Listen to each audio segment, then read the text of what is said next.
Chers utilisateurs d'Isadora francophones, voici ma version en français de l'introduction de mon Ultimate Video Mixer and Cue Sheet for Two Projection.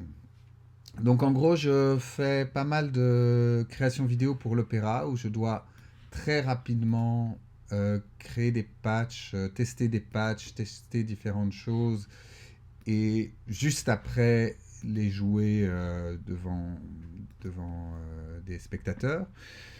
Et donc je me trouve souvent avec 2 ou 3 scènes, beaucoup de vidéoprojecteurs dans des formats non standards pour lesquels je dois mélanger énormément de vidéos très rapidement.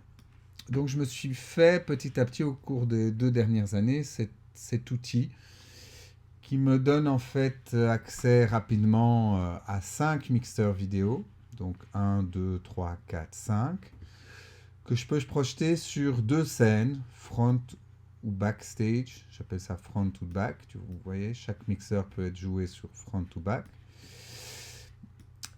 Et alors, voilà, par défaut, ils sont appelés front 1, front 2, back 1, back 2, back 3. Ici, on a une preview des 2 scènes, front-back, que vous pouvez rappeler à votre guise.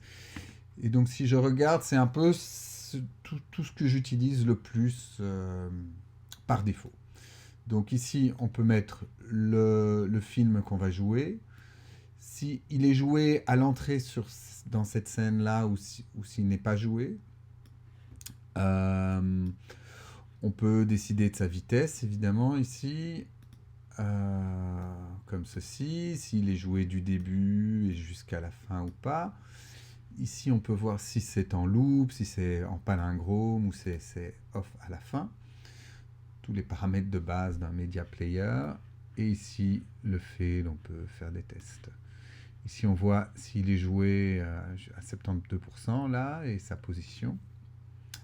Et là, on peut faire des essais de 100 à 0 et de 0 à 100, 12 secondes. Mais ça, en fait, ça fait longtemps que je n'utilise plus. Je ne sais pas si c'est encore lié. Bon, ce qui est le plus important aussi, c'est la correction. Ici, tiens, pourquoi on ne le voit plus tout d'un coup? Pouf, pouf.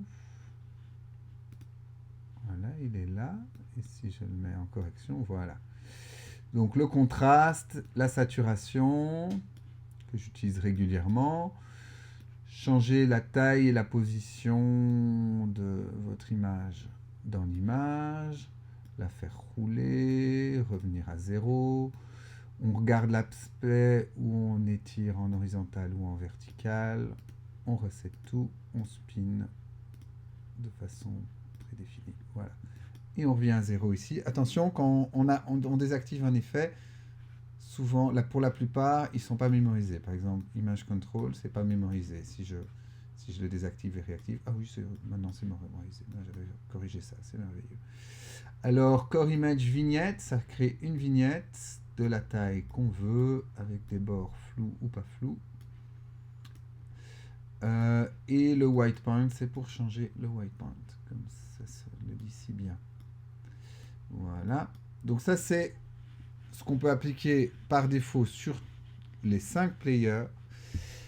C'est la première partie, disons, de mon patch. Et la deuxième partie, très important, c'est les boutons qui nous permettent de paramétrer chaque player dans le temps en fade-in et en fade-out. Donc, par exemple, ici, je vais décider que quand j'appuie sur le bouton 1, mon player 1 va jouer le film numéro 5 à une vitesse de 1.8, de 0 qui va monter de 0 à 100% en fade-in en 4 secondes après tout de suite. Voilà. Et donc quand j'appuie pour ça, ça commence à jouer le film numéro 5 sur le player 1. Je vais enlever le son. Je vais arrêter ça. Alors rentrons un tout petit peu à l'intérieur du patch pour voir comment il est organisé. Donc ceci, ce sont les 5 acteurs boutons. Donc le premier bouton, le deuxième bouton, le troisième, le quatrième, le cinquième bouton, qui définissent évidemment comment va agir le movie player. et ici un peu plus loin, le vidéo mixeur. Donc en gros, ça s'occupe de ça, ce bouton-là, c'est le movie player. Ici, cet acteur est intéressant, c'est comment se trouve votre movie player au début de la scène. Voilà. Donc ici, on a le movie player front 1, front 2, back 1, ils sont chaque fois marqués, back 2 et back 3. Donc on a 5 lignes d'effets qui correspondent à nos 5 lignes ici, comme ça, voilà, avec nos 5 boutons. Et donc, ici, on a un acteur qui prend tous les effets de taille et de position. C'est ça qui est appliqué en premier, taille et position. Et donc, vous voyez, si il n'est pas activé, cet acteur-là, eh bien, il est bypassé, il est complètement bypassé. On passe directement à l'acteur d'après, qui est Image Control. Donc ça, c'est tout ce qui est saturation et contraste. Et après, ici, on a un troisième acteur pour tout ce qui est Core Image, Vignette et le changement du White Point. Donc on voit d'abord Size and Position, puis Image Control, et après Vignette et White Point. Une fois que ça c'est fait, c'est mélangé ici avec le mélangeur. Chaque mixeur a son petit mélangeur. Et c'est envoyé vers la scène 1 ou la scène 2. Donc front ou back, scène 1, scène 2. Ici, on voit, c'est un multi-mélangeur. Ça permet de programmer différents passages de 0 à 100 ou de 100 à 0 ou de ce que vous voulez. Est-ce que vous voulez en autant de temps que vous voulez. Donc, une fois que c'est décidé qu'on envoie sur le front ou le back, ça va vers un multi-mixte. Et par la suite, il y a encore un truc qui est désactivé par défaut, mais que j'utilise assez régulièrement, donc je l'ai laissé par défaut. C'est un masque alpha qui s'applique sur toute la vidéo et qui va cacher peut-être une partie d'image. Voilà. Donc, il y a cette possibilité aussi d'un cache alpha. Et ici, mes deux scènes sont donc configurées dans un acteur qui reprend ces deux scènes et qui permet aussi d'avoir une simulation quand on n'a pas les deux projections sur une troisième scène.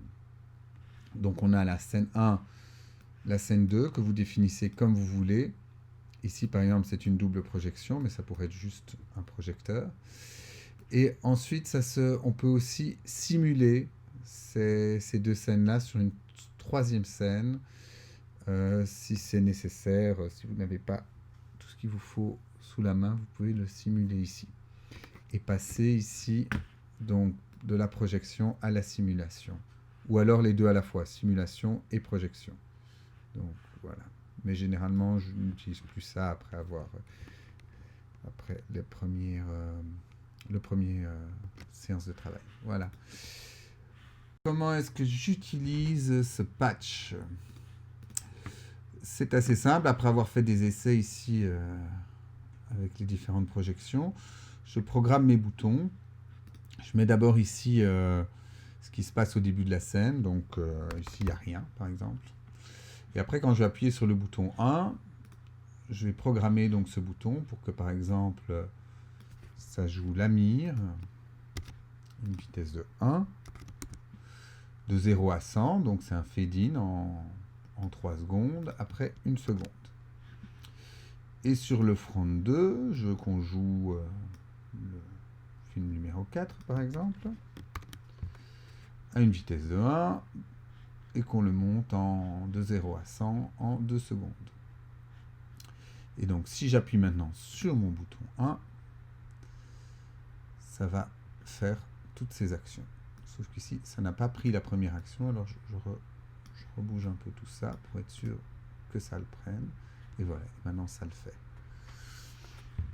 Donc voilà, et puis après je peux programmer mon bouton 2, si je veux que par exemple ces deux-là maintenant, ce Movie 1 et ce Movie 4 qui jouent pour l'instant à cette vitesse-là, aillent de 100 à 0. Mais que par exemple qu'il soit remplacé par un autre film, voilà, en B1. Et or en B1, voilà, ils sont tous... Je vais tous les mettre en front, comme ça, voilà, ça sera des mélanges. Donc, voilà, ça va descendre mes deux films, mes deux premiers films, et monter le troisième. Est-ce que ça a fonctionné? Non, ça a descendu mon B3 de 100 à 0, je le voulais de 0 à 100. Donc, vous voyez comment ça fonctionne. Hop, et maintenant, il remonte. Donc, voilà, basiquement, quand j'utilise, alors, un petit conseil, passer le plus souvent possible d'une scène à l'autre. Donc, s'il y a moyen de jumper, donc si c'est un passage en fade-in, fade-out d'une vidéo à l'autre, s'il n'y a pas une vidéo qui doit continuer à jouer pendant que d'autres montent et descendent, vous pouvez très bien passer au jump. Et donc, pour le jump, voilà, on jump en 4 secondes, après 0. Et hop, ça jump à la scène numéro 2, où vous aurez décidé précédemment qu'est-ce qui est visible sur cette scène quand on arrive dessus. Voilà, là j'ai décidé que c'était la mire, et ben ce sera la mire. Et le reste n'est pas visible. Voilà comment j'utilise ce patch. Évidemment, une fois à l'autre, je copie and paste, je fais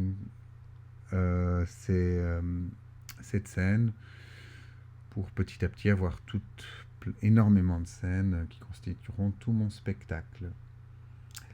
Alors, pour ceux qui aiment travailler en ligne de commande, j'avais commencé comme ça en fait.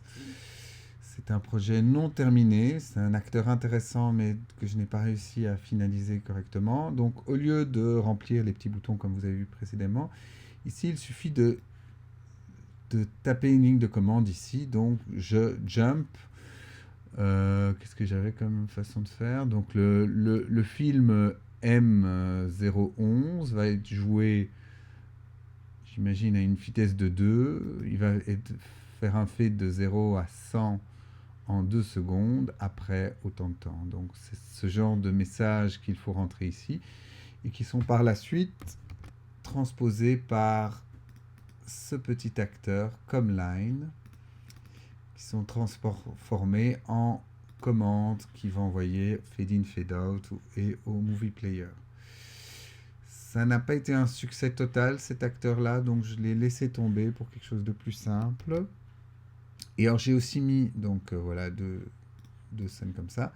J'ai aussi mis une vieille version où les boutons sont simplement des petits acteurs ici. Voilà, les queues, les boutons c'est les queues, donc ils sont liés 401, 402 jusqu'à 408. Et donc ça vous permet de mettre des queues sur le player qui se trouve ici, ou alors sur le fade qui se trouve ici. Donc il y a plein de queues qui sont prêtes et qui vont là. Moi je déconseille cette option là parce que ça force de continuellement retourner vers cette vue là et de ne pas rester en vue simplifiée, tandis que sur cette façon de faire là, on ne doit généralement pas aller dans la vue flèche qui est quand même beaucoup plus time consuming, qui prend beaucoup plus de temps. Je voulais faire tout en français. Je me rends compte que c'est difficile en programmation. Voilà. J'espère que ce patch va vous aider. Si vous avez des améliorations pour ce patch, n'hésitez pas à me les renvoyer, à partager avec moi, avec d'autres. Amusez-vous bien, travaillez bien et à bientôt.